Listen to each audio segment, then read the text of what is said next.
Guys, അപ്പം birthday വ്ലോഗിലേക്ക് ഏവർക്കും സ്വാഗതം. അപ്പം നമുക്ക് ഇന്ന് കുറച്ച് കാര്യങ്ങൾ സംസാരിക്കാം. അപ്പം ലക്കിമോനാണെങ്കിൽ കേക്കൊക്കെ എൻ്റെ വയലിൽ വെച്ച് തരുന്നതാണ് കേട്ടോ. ഭയങ്കര ഹാപ്പിയാണ് നിങ്ങൾ കാണുന്നത്. അപ്പം നമുക്ക് നേരെ വീഡിയോ ഇട്ടുവാം. ഓരോ ബർത്ത്ഡേ ഓരോ എക്സ്പീരിയൻസും തരുന്നത് പോലെ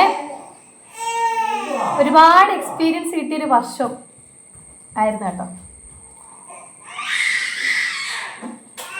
ഒന്ന് പറയുമ്പോ പെട്ടെന്ന് കിട്ടുന്നില്ല, കഴിക്കാൻ വേണം, പറയാൻ വേണമല്ലോ, അതുകൊണ്ടാണ്. നമ്മൾ ഒരുപാട് ഫേക്ക് ആയിട്ടുള്ള ആളുകളെ മനസ്സിലാക്കാൻ പറ്റും ഈ ഒരു വർഷം. എന്ന് വെച്ചാൽ ബർത്ത്ഡേ ആയതുകൊണ്ട് കുറേ നാളുകൊണ്ട് ഇങ്ങനെയൊക്കെ പറയണം എന്നുള്ള ഉണ്ടായതുകൊണ്ട് ഇന്ന് ബർത്ത്ഡേ എൻ്റെ ഡേ ആണല്ലോ, അപ്പം നമുക്ക് പറയാനുള്ളതൊക്കെ പറയാം എന്ന് വിചാരിച്ച് വന്നേ കേട്ടോ. കുറേ കാര്യങ്ങളൊക്കെ പറയണമെന്ന് പറഞ്ഞാൽ വന്നു, പക്ഷെ ഒന്നും അങ്ങോട്ട് ഓർമ്മ വരുന്നില്ല. ഫുഡ് കണ്ടിട്ടാണോന്ന് വെച്ചാൽ അറിയത്തില്ല. അപ്പോൾ നമുക്ക് കാര്യത്തിലിട്ട് വരാം. നമ്മളാണെങ്കിൽ എല്ലാ ദിവസവും ഡെയിലി വ്ലോഗ്സും കാര്യങ്ങളൊക്കെ ചെയ്യുന്നുണ്ടായിരുന്നു. അപ്പോൾ ഒരുപാട് പേർക്ക് ഇഷ്ടമാണ്, ഒരുപാട് പേര് പേഴ്സണലി മെസ്സേജ് അയക്കുന്നുണ്ട്. ഭയങ്കര സന്തോഷം കേട്ടോ. എൻ്റെയാ രാവിലെ റീൽസ് എടുക്കാൻ വേണ്ടി പറിച്ചിട്ട് വരിക കൊണ്ടുപോകും. ഓക്കെ, അപ്പം ഇങ്ങനെ ഒരു ലോങ് വീഡിയോ ചെയ്യണമെന്ന് കുറേ നാളെന്ന് പറഞ്ഞാൽ കുറേ നാളായിട്ട് ഇരുന്നൊന്ന് സംസാരിക്കണം. ചേച്ചി ഒന്ന് ഓൺ ബേസിൽ വാ എന്ന് പറഞ്ഞ ആളുകളൊക്കെ കേട്ടോ. അപ്പം നമ്മളെ സ്നേഹിക്കുന്ന ഒരുപാട് പേരുണ്ട്. അവർക്ക് അതിൽ തന്നെ 70% ആൾക്കാർക്കും ഇത് പിടിക്കണമെന്നില്ല. ബാക്കി 30% ആൾക്കാർ നമ്മളെ ഭയങ്കര സപ്പോർട്ടായിരിക്കും, നല്ല എൻകറേജ് ആയിരിക്കും. അത് നമുക്ക് മനസ്സിലാവും. പക്ഷെ എന്നെ സംബന്ധിച്ച് ഞാൻ എല്ലാവരെയും വിശ്വസിക്കുന്ന കൂട്ടത്തിലായിരുന്നു. എനിക്കിത് മനസ്സിലാവത്തില്ലായിരുന്നു. പക്ഷേ എൻ്റെ മഹാദേവൻ ഇവർക്ക് മനസ്സിലാക്കി തന്നു. അതെനിക്ക് മഹാദേവനോട് ഭയങ്കര താങ്ക്സ് ഉണ്ട്.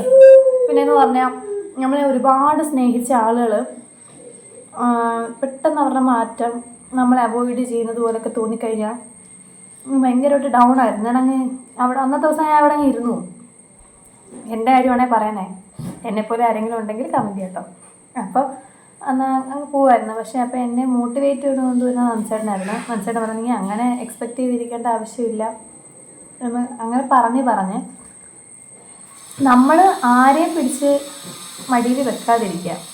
വെച്ച് കഴിഞ്ഞ് അവർ നമ്മളെപ്പറ്റി മോശം പറഞ്ഞത് നമ്മൾ അറിഞ്ഞു കഴിഞ്ഞാൽ നമുക്ക് ഭയങ്കര സങ്കടമായിരിക്കും.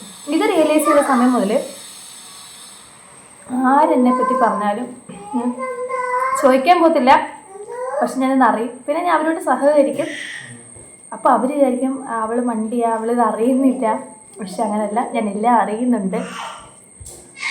ഓക്കെ, അപ്പോൾ ഇത് അവർ കാണാതിരിക്കത്തില്ല. കാരണം എന്ന് വെച്ച് കഴിഞ്ഞാൽ നമ്മളെപ്പറ്റി നെഗറ്റീവ് പറയണമെന്നുണ്ടെങ്കിൽ നമ്മുടെ വീഡിയോസും നമ്മുടെ സോഷ്യൽ മീഡിയയിലെ അപ്ഡേറ്റും കാര്യങ്ങളും ഒക്കെ നമ്മളെക്കാളും കൂടുതൽ നോക്കുന്ന ഇവരായിരിക്കും കേട്ടോ.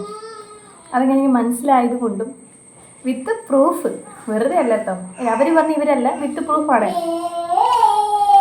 അപ്പോൾ എനിക്ക് നിങ്ങളോട് പറയാനുള്ളത്, ഒന്നും എന്നെ ബാധിക്കത്തില്ല.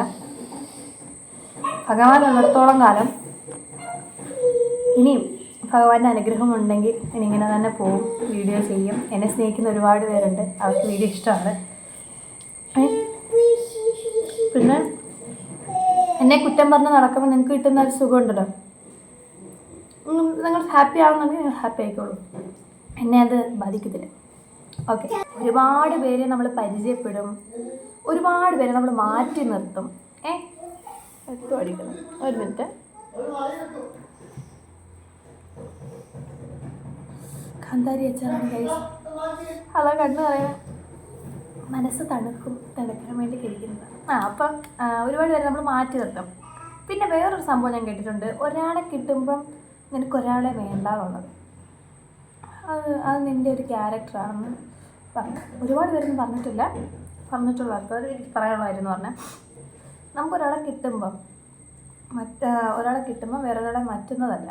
എന്നെ സംബന്ധിച്ച് എൻ്റെ ലൈഫിൽ നിന്ന് ഞാൻ ഒരാളെ മാറ്റിയിട്ടുണ്ട് എന്നുണ്ടെങ്കിൽ അയാൾ എനിക്ക് നെഗറ്റീവ് ആവുന്ന രീതിയിൽ എന്നെ എക്സ്പോസ് ചെയ്തുകൊണ്ടിരിക്കുന്നത് കൊണ്ട് മാത്രം കേട്ടോ. അല്ലാതെ എൻ്റെ പഴയ ഫ്രണ്ട്സ് ലിസ്റ്റ് എടുത്ത് നോക്കുകയാണെങ്കിൽ അറിയാം, ഇപ്പോഴും ഞാൻ കോൺടാക്റ്റുള്ള ഒരുപാട് ഇല്ല. ഇവരെ കിട്ടിയോണ്ട് അവരെ മാറ്റിയിട്ടുന്ന പരിപാടി നമുക്കില്ല. പിന്നെ നമ്മൾ പ്രൂവ് ചെയ്യാൻ പറ്റത്തില്ല. അവർ അങ്ങനെ പറഞ്ഞോട്ടെ, അവർ പറയുമ്പം കിട്ടുന്ന അവർക്കൊരു സന്തോഷം. പിന്നത്തെ കാര്യം എന്ന് പറഞ്ഞാൽ നമ്മളെ കുറ്റം പറഞ്ഞ് നമ്മളെ ഇഷ്ടമല്ലാത്ത ആൾക്കാരുടെ വേറൊരു പ്രത്യേകത എന്ന് പറഞ്ഞു കഴിഞ്ഞാൽ നമുക്ക് ചുറ്റുമുള്ള ആൾക്കാരോട് പോയി അവളിങ്ങനെ, നീ ശ്രദ്ധിച്ചു, അവളിങ്ങനെ പറഞ്ഞു, അവൾ അങ്ങനെ പറഞ്ഞു എന്ന് വെച്ചാൽ നമ്മൾ ശരിയാണെന്ന് ഈ ചുറ്റുമുള്ള ആൾക്ക് തോന്നിയാൽ നമ്മളുമായിട്ട് ഒപ്പോസ് ചെയ്തിരിക്കുന്ന ആൾക്ക് അല്ലെങ്കിൽ ഇപ്പോൾ കുറ്റം പറഞ്ഞുകൊണ്ടിരിക്കുന്ന ആൾക്ക് അത് അക്സെപ്റ്റ് ചെയ്ത് അയാൾ തിരുത്തേണ്ടി വരും. അതിന് അയാൾ തയ്യാറല്ല. അതുകൊണ്ട് നമ്മളെ കുറ്റം പറഞ്ഞ് ഇങ്ങനെ നടന്നുകൊണ്ടിരിക്കും. അപ്പം നമ്മൾ ഒരുപാട് പ്രൂവ് ചെയ്യാൻ നിൽക്കണ്ട. നിങ്ങളെങ്ങനെയാണെന്ന് നിങ്ങൾക്കല്ലാതെ പുറത്ത് നിന്ന് ഒരാൾക്കൊന്നും ജഡ്ജ് ചെയ്ത് മനസ്സിലാക്കാനോ പറയാനോ പറ്റില്ല. അത് നിങ്ങളതിനെ മനസ്സിലാക്കണം. ഞാൻ കുറേ കാര്യങ്ങൾ റിയലൈസ് ചെയ്തപ്പോൾ പിന്നെ അവാർഡ് കൊടുക്കേണ്ട നല്ല അടിപൊളി ഒരു ഐറ്റം. എന്താ സംഭവം എന്ന് വെച്ചാൽ, നമ്മുടെ കൂടെ വന്നിട്ട് എടി നീ സൂപ്പറാണ്, നീ അടിപൊളിയാണ്, നീ പൊള്ളിയാണ്, ആരും ഇല്ലാന്ന് ഇവിടെ വന്ന് പറയും. നമ്മളോട് നമ്മുടെ ഒപ്പോസ് നിൽക്കുന്നവരുടെ കുറ്റവും വന്ന് പറയും. ഇവർ അവരോട് പോയിട്ട് നമ്മളെപ്പറ്റി അവൾ എന്തിനു കൊള്ളാം, അവൾ നിന്നെപ്പറ്റി അങ്ങനെ പറഞ്ഞു. പുള്ളിക്കാരി എനിക്ക് നമ്മളോട് പറയുന്നത് അവൾ എന്നുവെച്ചാൽ നമ്മൾ അവരെ പറ്റി അങ്ങനെ പറഞ്ഞ് ഇങ്ങനെ പറഞ്ഞാൽ കുറച്ചും കൂടി വിഷം കുത്തി കയറ്റും. അങ്ങനെ അപ്പുറത്തും ഇപ്പുറത്തും നടക്കുന്ന ഡബിൾ ഡാഡി സിൻഡ്രം ഉള്ള കുറച്ച് ടീംസ് ഉണ്ട്. ആ ഡബിൾ ഡാഡി സിൻഡ്രം ഉള്ളവരോടും കൂടി എനിക്ക് പറയണമെന്ന് വെച്ചാൽ, നിങ്ങൾ സ്വഭാവം മാറ്റി നന്നായാൽ നിങ്ങൾക്ക് കൊള്ളാം. അല്ലാതെ ഇങ്ങനെ പറഞ്ഞുകൊണ്ട് തരണം ലാസ്റ്റ് എന്തെങ്കിലും പണി കിട്ടും, എന്തോ ഭഗവാൻ എന്തൊക്കെ വിചാരിച്ച് വെച്ചിട്ടുണ്ട് അത് നിങ്ങൾക്ക് കിട്ടും, അത്രയേ ഉള്ളൂ. അല്ലാതെ നമുക്കൊന്നുമില്ല. ഇപ്പം നിങ്ങൾ ചെയ്യുന്ന പോലെ ഞാനും ചെയ്യാൻ നിന്നാൽ ഞാനും നിങ്ങൾ തമ്മിൽ വേറെ വ്യത്യാസം കാര്യങ്ങളൊന്നുമില്ല. അതുകൊണ്ട് ഞാനത് ചെയ്യാൻ എനിക്ക് വേറെ കാര്യങ്ങളെന്ന് വെച്ചാലേ, എന്നെ സംബന്ധിച്ച് ഈ കുറ്റം പറഞ്ഞ് നടക്കുന്നവരുടെ പുറകെ പോയി തിരുത്താനൊന്നും സമയമില്ല. പിന്നത്തെ കാര്യം എന്ന് പറഞ്ഞു കഴിഞ്ഞാൽ, നിങ്ങളുടെ കൂടെ ഇരുന്ന് മറ്റുള്ളവരുടെ കുറ്റം പറയുന്ന ആൾക്കാരുണ്ട് എന്നുണ്ടെങ്കിൽ നമ്മുടെ ആബ്സെൻസിൽ അവർ ഉറപ്പായിട്ടും നമ്മളെ കുറ്റം പറയും. ഇത് നിങ്ങൾ അക്സെപ്റ്റ് ചെയ്യണം. മനസ്സിലായോ? ഉറപ്പായിട്ടും പറയും. എക്സ്പീരിയൻസ്. അപ്പോൾ ഇങ്ങനത്തെ കുറച്ച് കാര്യങ്ങൾ പറയാനുണ്ട്, അത്രേ ഉള്ളൂ. എല്ലാവരെയും ഒന്നുമല്ല. ഈ വീഡിയോ കാണുമ്പം ഇവളീ പറഞ്ഞതെല്ലാം എന്നെ തന്നെയാണോ ഭഗവാനെ എന്ന് ആരെങ്കിലും ചിന്തിക്കുന്നുണ്ടെങ്കിൽ നിങ്ങളങ്ങനെ പ്രവർത്തിക്കുകയും ചിന്തിക്കുകയും ചെയ്യുന്നത് കൊണ്ട് മാത്രമാണ് കേട്ടോ. ഇനി ഈ വീഡിയോ കണ്ടിട്ട് അങ്ങനൊന്നും അല്ല എന്നുണ്ടെങ്കിൽ ഓക്കെ. അപ്പോൾ അത്രയേ ഉള്ളൂ. ബർത്ത്ഡേ ആയിട്ട് വേറെ പരിപാടിയൊന്നുമില്ല. അമ്പലത്തിലൊക്കെ പോയിട്ട് വന്ന് ഭഗവാനൊക്കെ പ്രാർത്ഥിച്ച് സെറ്റായി പായസം കുടിച്ച്, പിന്നെ കുറച്ച് ജോലിയൊക്കെ ഉണ്ടായിരുന്നു, തുണിയൊക്കെ കഴുകിയിട്ട് പിന്നെ കുറച്ച് റീൽസൊക്കെ എടുക്കണമായിരുന്നു. അപ്പോൾ ഇന്നത്തെ ദിവസം ഇങ്ങനെയൊക്കെ പോയി ഗൈസ്. അപ്പോൾ അത്രയേ ഉള്ളൂ. അപ്പോൾ ചാനൽ ആദ്യമായിട്ട് വന്ന ആരെങ്കിലും ഉണ്ടെങ്കിൽ ഓടിപ്പോയി സബ്സ്ക്രൈബ് ചെയ്യണം, ഷെയർ ചെയ്യണം, കൂടെ ഉണ്ടായിരിക്കണം. കാരണം ഇതെന്തിനാണ് ഇടയ്ക്കിടയ്ക്ക് പറഞ്ഞതെന്ന് വെച്ചാൽ, അതെന്തിനാണ് എവിടെ നിന്ന് സബ്സ്ക്രൈബ് ചെയ്യാൻ അങ്ങനെ ചില ആൾക്കാർക്ക് തോന്നും കേട്ടോ. നിങ്ങളോടല്ല, നമ്മളെ സപ്പോർട്ട് ചെയ്ത് കൂടെ ഇരിക്കുന്ന ആൾക്കാരുണ്ട്. എന്നെ ഇഷ്ടമാണെന്നുണ്ടെങ്കിൽ സബ്സ്ക്രൈബ് ചെയ്ത് കൂടെ നിൽക്കുക, സപ്പോർട്ട് ചെയ്യുക. അപ്പോൾ അത്രയേ ഉള്ളൂ. അടുത്ത വീഡിയോ ആയിട്ട് കാണുന്നവരെ tata bye bye, see U.